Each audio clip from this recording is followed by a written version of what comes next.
It is truly a great honor and privilege to welcome His Royal Highness, to welcome him back to the annual meeting. I'm particularly delighted because it has been almost 30 years ago since your last participation. I sense the signals that we are reaching a global tipping point, as it has been mentioned many times here, in areas that are so close to the heart of His Royal Highness. Your Royal Highness, your years of dedication, passion, and work are highly relevant to the theme of this year's annual meeting, Stakeholders for a More Cohesive and a More Sustainable World. We are grateful for your leadership on stakeholder responsibility in accelerating the transition to a sustainable market. And we are very honored to work with you on such a flagship initiative. Today, we are all keen to hear from His Royal Highness his vision for a more cohesive and sustainable world. Please welcome His Royal Highness, the Prince of Wales.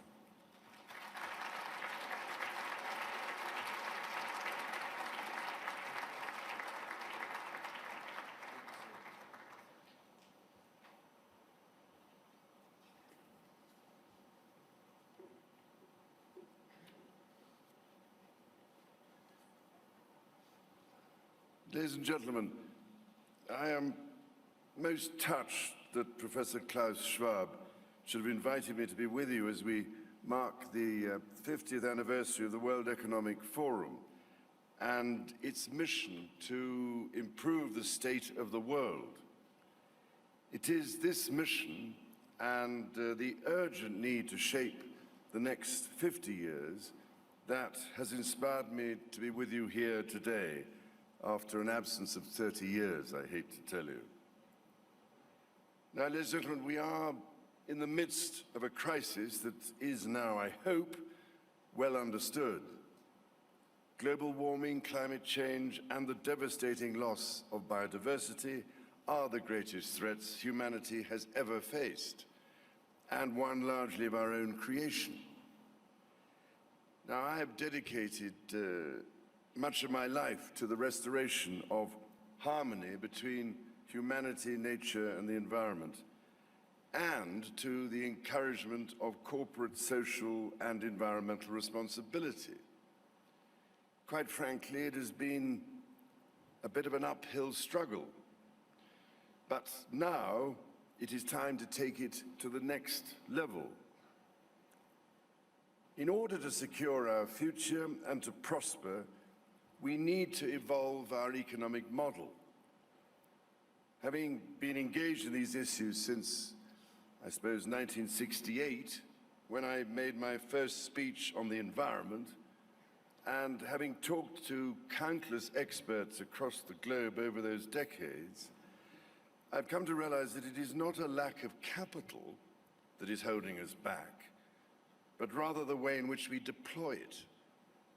Therefore, to move forward, we need nothing short of a paradigm shift, one that inspires action at revolutionary levels and pace. And with this in mind, I am delighted to be launching a Sustainable Markets Initiative with the generous support of the World Economic Forum. For me, sustainable markets offer a new systems-level framework which grounds markets in a higher purpose mission. In other words, putting people and planet at the heart of global value creation. Sustainable markets generate long-term value through the balance of natural, social, human, and financial capital. Systems-level change within sustainable markets is driven by consumer and investor demand, access to sustainable alternatives, and an enhanced partnership between the public, private, and philanthropic sectors. Sustainable markets can also inspire the technology, innovation, and scale that we so urgently need. The past decade has shown us just how quickly industry transformation can happen when you reimagine and re-engineer the business model. We need only look to mobile technology, electric vehicles, the space industry, e-commerce, and online streaming for inspiration. Looking forward, new employment opportunities, entire new industries and markets rooted in sustainability are within our grasp, with the potential for unprecedented economic growth. Changing our current trajectory will require bold and imaginative action, together with determination and decisive leadership. We all know the problem, and increasingly we agree on the direction. 2020 is the time for solutions and practical action. With our SDG and Paris commitments in mind, and the good news is that they are well within our reach if, ladies and gentlemen, we all pull together in a coordinated global initiative to tackle the greatest global threat. I would like to outline 10 practical actions that will drive forward the sustainable markets approach. First of all, shifting our default setting to sustainable. For sustainable markets, this means everyone in a leadership role putting genuine sustainability at the center of our business models, our analysis, our decisions, and our actions. In other words, put simply, we need to put nature and the protection of nature's capital, from which we draw an annual return, at the heart of how we operate. It also means further defining and developing the discipline and framework of sustainable markets and sustainable industries. Second, outlining responsible transition pathways to decarbonize and move to net zero. It is time for businesses, industries, and countries alike to design and implement how they will decarbonize and transition to net zero. Moving together with clear roadmaps will create efficiencies and economies of scale that will allow us to leapfrog our collective progress and accelerate our transition. A little competition in this area could go a long way. Third, reimagining industries through the lens of sustainable markets. Using a sustainable markets framework, we have an incredible opportunity to create entirely new sustainable industries, products, services, and supply chains based on a circular bioeconomy, while in parallel helping to transition our existing systems. To do this, we must look at our markets using a business model approach to revenue generation and systems operations. Fourth, identifying game changers and barriers to transition. We need to identify, showcase, and invest in the game-changing technologies and solutions that are emerging around the world. To accelerate, we must also identify the barriers to progress, be it policy, regulation, infrastructure, investment, or the wider enabling environment. Now, often I've found it is simply about bringing the right people together to help lift those roadblocks out of the way. This convening role is, I hope, at least one practical contribution my Sustainable Markets Initiative can make. because it is only by seeking out these game changers and barriers that we will be able to make tangible progress. Fifth, reversing perverse subsidies and improving incentives for sustainable alternatives. To achieve scale within sustainable markets, we must not be afraid to adapt our long-standing incentive structures if we are to reap the benefits afforded by a more sustainable world. Reorientating economic subsidies, financial incentives, and regulations can have a dramatic and transformative effect on our market systems.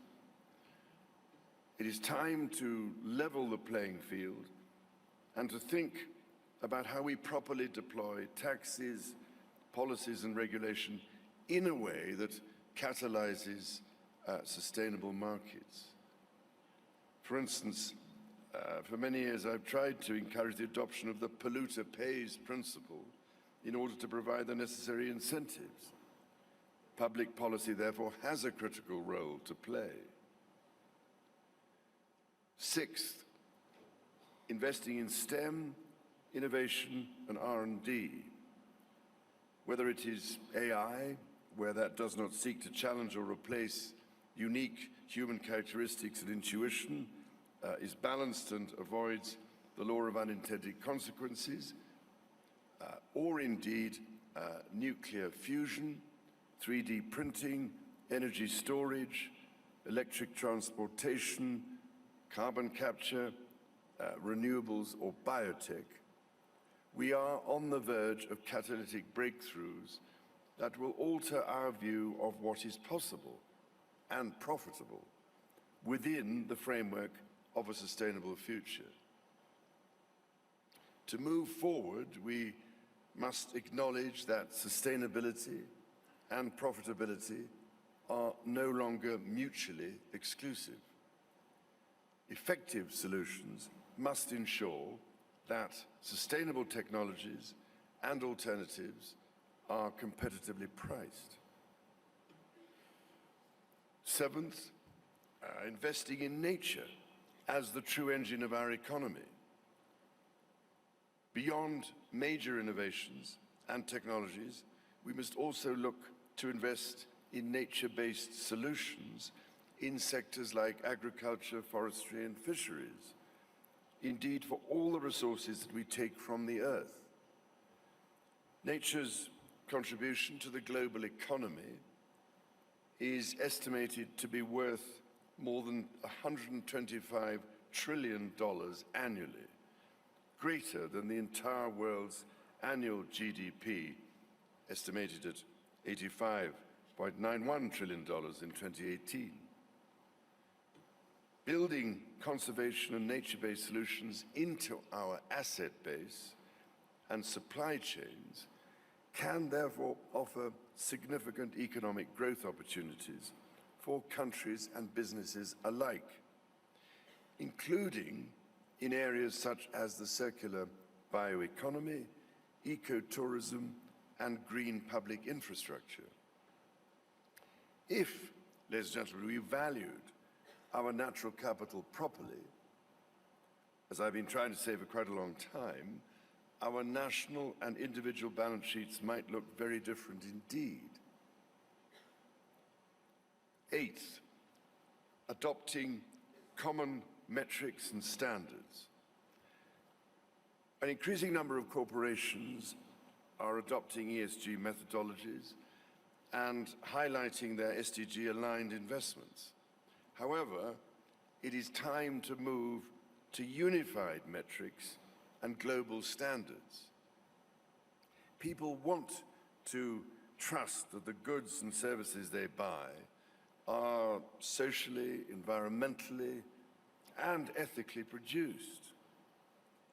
Through new technologies, we have the ability to tag, track, and trace supply chains in unprecedented ways. So it is time to make this level of supply chain transparency the norm. Ninth, making the sustainable options the trusted and attainable options for consumers. With consumers controlling an estimated 60% of global GDP, people around the world have the power to drive the transformation to sustainable markets. Yet, we cannot expect consumers to make sustainable choices if these choices are not clearly laid before them. As consumers increasingly demand sustainable products, they deserve to be told more about product life cycles, supply chains, and production methods. For a transition to take place, being socially and environmentally conscious cannot only be for those who can afford it. If all the true costs are taken into account, being socially and environmentally responsible should be the least expensive option because it leaves the smallest footprint behind. So we must communicate better with consumers about the sustainability of the goods, services, and investments we offer.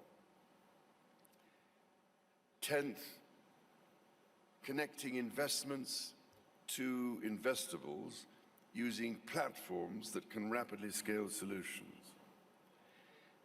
On every pressing issue we face, there are solutions that are not just available, but increasingly cost-effective.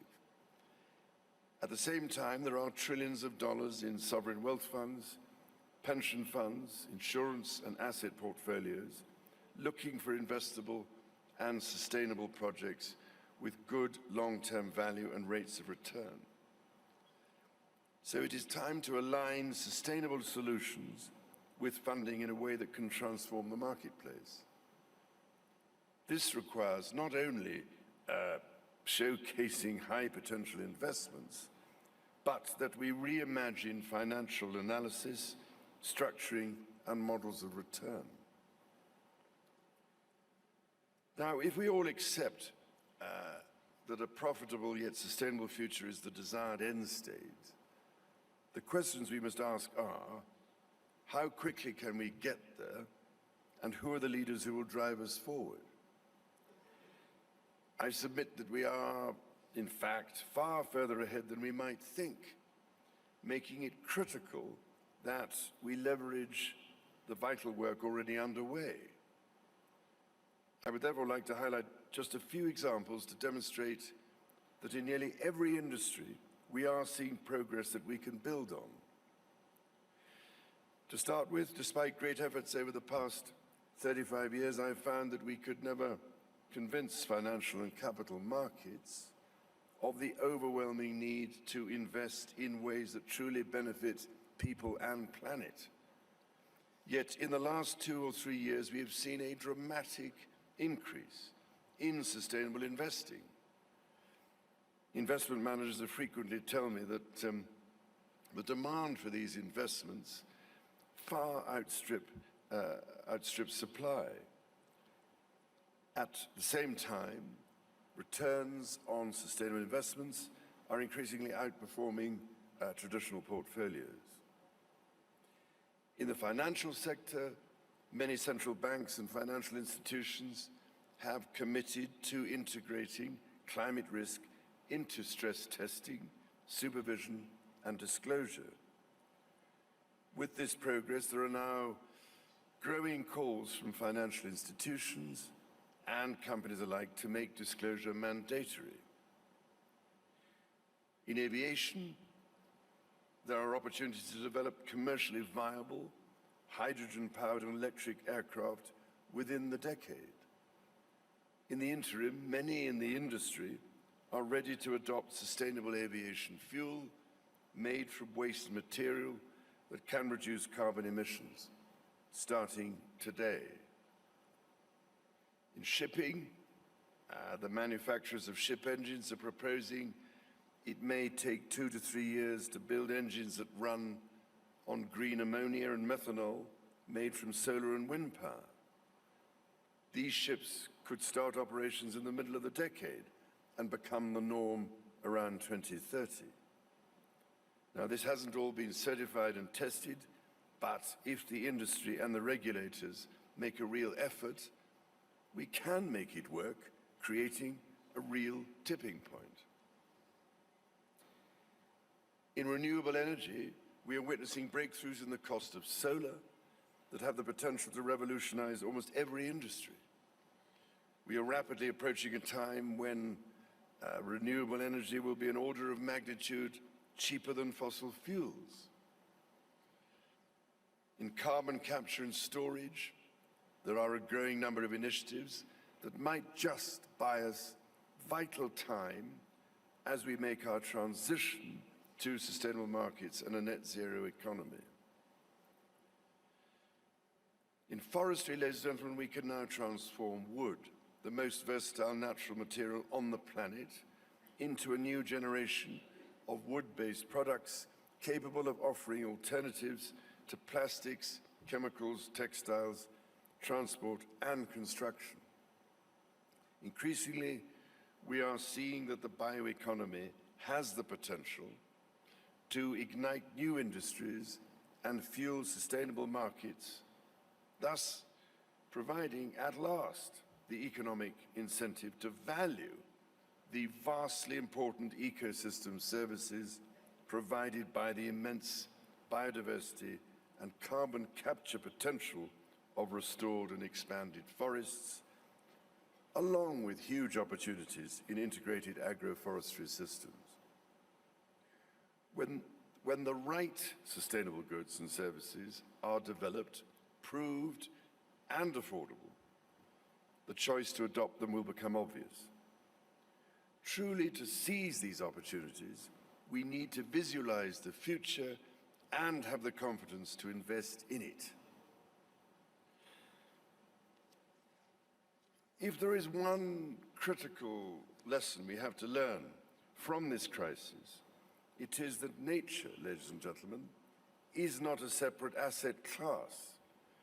Nature is, in fact, the lifeblood of our financial markets. And as such, we must rapidly realign our own economy to mimic nature's economy and work in harmony with it. After nearly 50 years of trying to champion this cause, I cannot help feeling that finally we are ready to change our trajectory. For my part, I have made sustainable markets my priority for 2020 and actually beyond, however long it takes. I've instructed my teams and my organization similarly to align with this effort, and I expect them to contribute. And with the stakes this high, I would challenge you all to do the same. And critically, we must foster innovation. And here, if you will allow me, I would like to acknowledge the new Earthshot initiative of my son, the Duke of Cambridge, which seems to me to extol the sort of horizon-lifting approach we need in order to give us hope. So, beginning here at Davos and throughout the year, and in order to identify game changers, investments and barriers to transition, I will be convening a broad range of industry and issue roundtables, including, but not limited to, aviation, water, carbon capture and storage, shipping, forestry, plastics, financing, digital technology, the bioeconomy, nature-based solutions, renewable energy, battery storage of electric vehicles, fisheries, integrated healthcare, cement, steel, traceability and labeling, and agriculture, at the end of which I shall probably be dead. So, ladies and gentlemen, as we look to design and create sustainable markets and industries, these roundtables will bring together system innovators, investors, and decision makers to start designing and charting the course. I believe profoundly in the critical importance at this juncture of forming an unprecedented global alliance of investors which can genuinely mobilize the kind of trillions of dollars needed to put our economy on the correct path. This would be the most dramatic act of responsible leadership ever seen by the global private sector, and would at once provide a catalytic incentive for the public sector to follow. So with 2020 being seen as the super year, kickstarting a decade of action for people and planet, there is also an opportunity to bring sustainable markets into focus in each of this year's major global meetings. While it will be a bit of a challenge for me to get to them all, I intend to do my utmost to ensure that the message of urgency, systemic change, collaboration, and integration is heard. After all, ladies and gentlemen, do we want to go down in history as the people who did nothing to bring the world back from the brink in time to restore the balance when we could have done? I don't want to. And just think for a moment, what good is all the extra wealth in the world gained from business as usual if you can do nothing with it except watch it burn in catastrophic conditions? This is why I need your help, your ingenuity, and your practical skills to ensure that the private sector leads the world out of the approaching catastrophe into which we have engineered ourselves. It is my greatest possible hope that you will join me this year in accelerating the transition to sustainable markets and rapid decarbonisation. Ladies and gentlemen, you all have a seat at the table, as this must be the year that we put ourselves on the right track. Everything I've tried to do and urge over the past 50 years has been done with our children and grandchildren in mind, because I did not want to be accused by them of doing nothing except prevaricate and deny the problem. Now, of course, they are accusing us of exactly that. So put yourselves in their position, ladies and gentlemen. We simply cannot waste any more time. The only limit is our willingness to act. And the time to act is now. Thank you, ladies and gentlemen.